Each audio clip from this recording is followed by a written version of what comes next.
yang ikut jawab Bu Gubernur ini kan masa mau jadi pemimpin tidak mau jawab problemnya.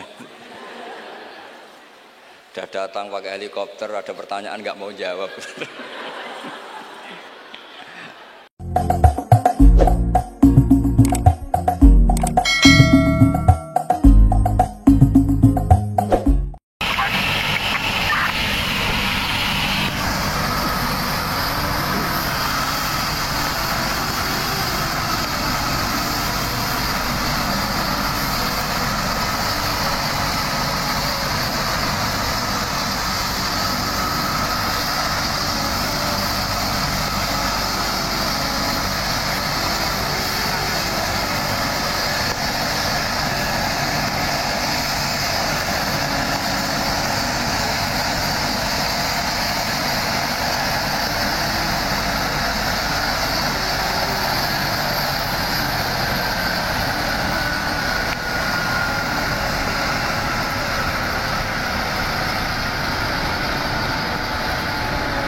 Sepertinya bisa dimulai dengan pertanyaan yang pertama. Sinten monggo. Gus badhe nyuwun pirsa di era milenial ke para ibu-ibu, para emak-emak yang biasanya kan ibu-ibu sak menika arane emak-emak yang pada waktu masa lalu dereng mengenal dereng mengenal dan memahami perkembangan ilmu pengetahuan dan teknologi seperti saat sekarang, kadang-kadang merasa bingung. Ibu-ibu merasa bingung menghadapi tantangan pendidikan di masa sekarang ini. Peserta didik sekarang dituntut paham dan bisa mengoperasikan perangkat multimedia sosial supaya tidak tertinggal oleh perkembangan pendidikan yang sekarang ini perkembangannya sangat pesat. Sementara di sisi lain banyak informasi kurang mendidik yang bersumber dari perangkat multimedia tersebut. Ngeten Gus, ibu-ibu menika kadang-kadang bingung. Santri menika kan boten pareng beto HP. Tapi sekarang niku pendidikan memerlukan kita harus pakai HP. Nah, yang ibu-ibu itu mau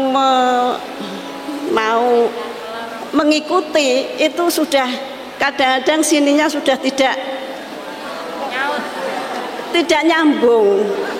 Diwarai WA mawon kadang-kadang mboten saged. Nah, mungkin kalau santri itu sudah mengunci HP-nya, kita tidak ngerti ini bagaimana caranya kalau dikunci, jadi tidak bisa. Terus bagaimana Gus caranya kita itu bisa mengarahkan anak-anak sehingga anak-anak itu walaupun pakai HP bisa bisa mempergunakan dengan sebaik-baiknya. Kadang-kadang di pondok itu sudah diberi jam, nanti jam segini ditumpuk, tapi wong ya anak ya tetap anak, kadang-kadang ya diselipkan. Kemudian pertanyaan kita sebagai orang tua dari anak-anak kami, baik para santri atau anak kami sendiri, apa yang harus kita lakukan? Repot, HP saja tidak bisa, apalagi laptop. Padahal anak-anak itu kalau mencet itu sudah tahu apa-apa. Sedangkan kita yang tua tidak ngerti caranya mencet kadang-kadang. Kemudian bagaimana gini Gus, supaya anak-anak itu juga bisa mengikuti zaman tapi selamat. Selamat sehingga mereka bisa pinter dalam ilmu pengetahuan tapi juga hatinya selamat, bisa selamat di dunia dan selamat di akhirat. Matur suwun. Nggih. Ingkang utus Gus Bahak kula mboten wantun nolak nggih. Assalamualaikum warahmatullahi wabarakatuh. Gus, sekarang di pesantren-pesantren itu banyak para ibu nyai yang memiliki peran lebih besar dalam mengasuh para santrinya dibandingkan peran Pak Yai.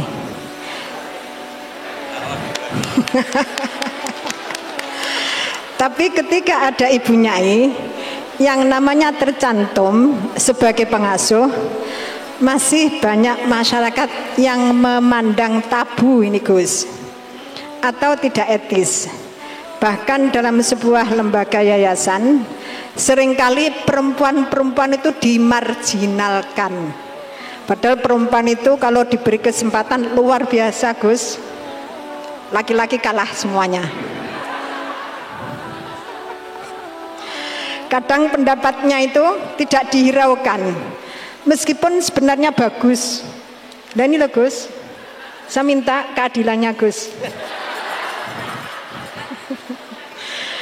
Dalam menyikapi kenyataan seperti ini, kita sebagai kaum emak-emak itu harus bagaimana?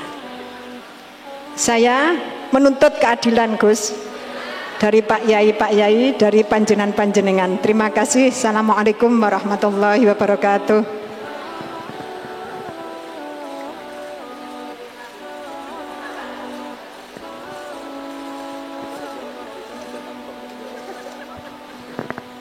Ya nanti yang ikut jawab Bu Gubernur, ini kan masa mau jadi pemimpin tidak mau jawab problemnya. Udah datang pakai helikopter, ada pertanyaan nggak mau jawab.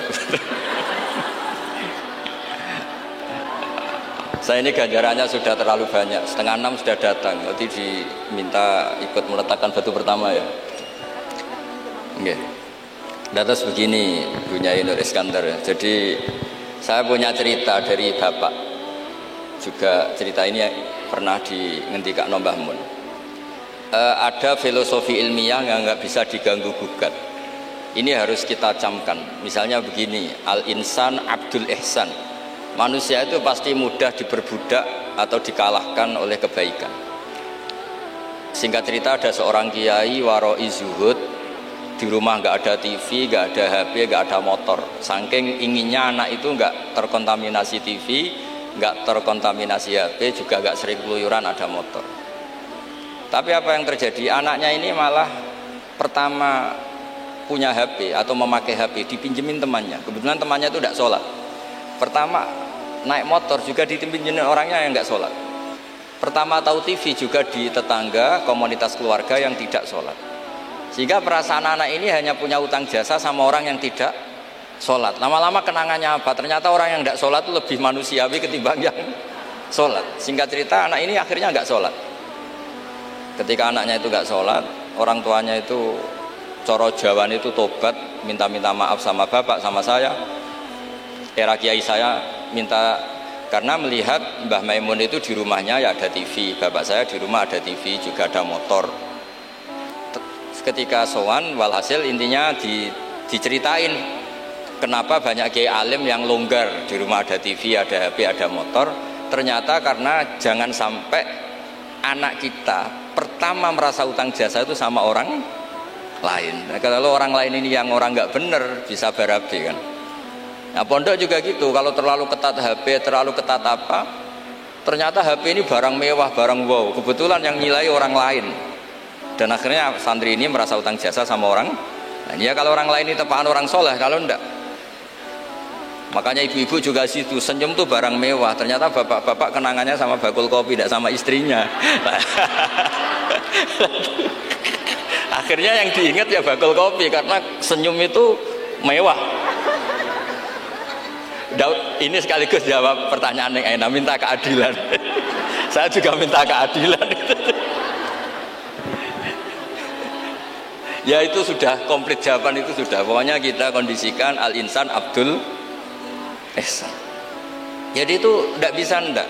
Makanya ngelola anak-anak itu ya harus hati-hati, ngelola istri, ngelola suami, ngelola komunitas masyarakat. Kenapa kiai itu harus dermawan? Kenapa orang baik harus dermawan? Kalau yang dermawan orang fasik, pasti orang fasik ini yang punya pengaruh karena al-insan Abdul ihsan. Makanya ini kembali lagi ke kitab Ar-Risalah tadi. Saya berkali-kali kalau ngaji bilang, tasaddaqu walau bitalqati wajhin. Kamu disuruh sedekah meskipun senyum. Senyum itu dalam fikih formal dikatakan sunnat. Tapi dalam konteks sudah kompetisi itu bisa wajib.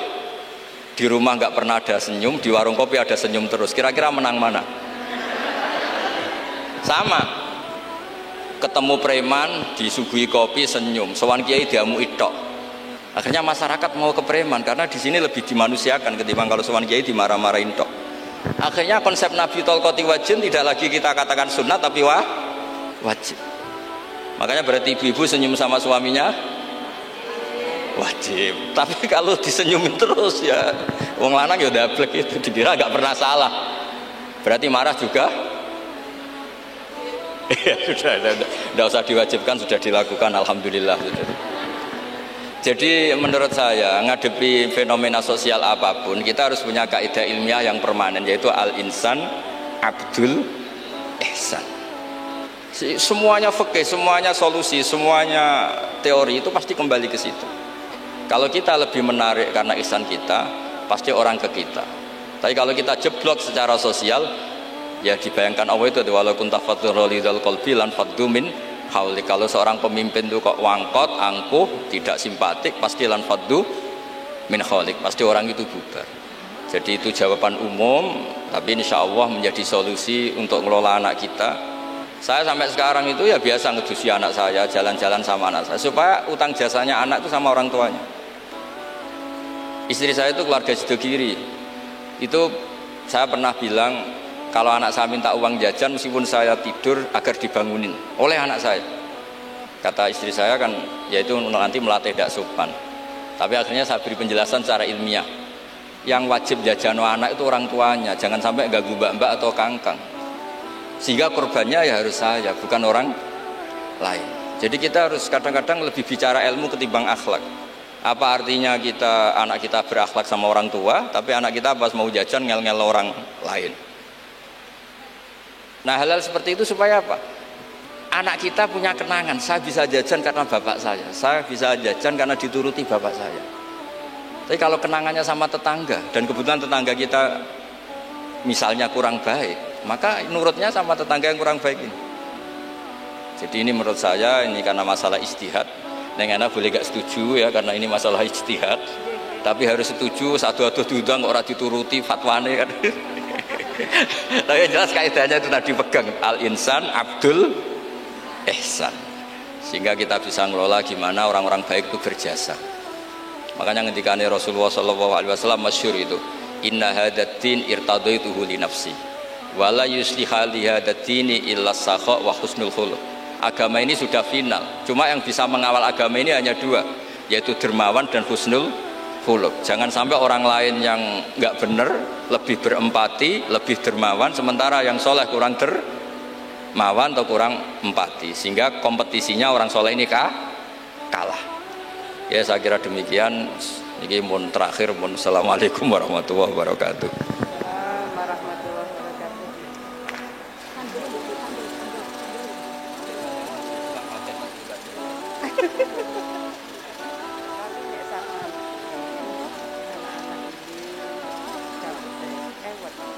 dakwanya panjenengan itu mencerahkan seluruh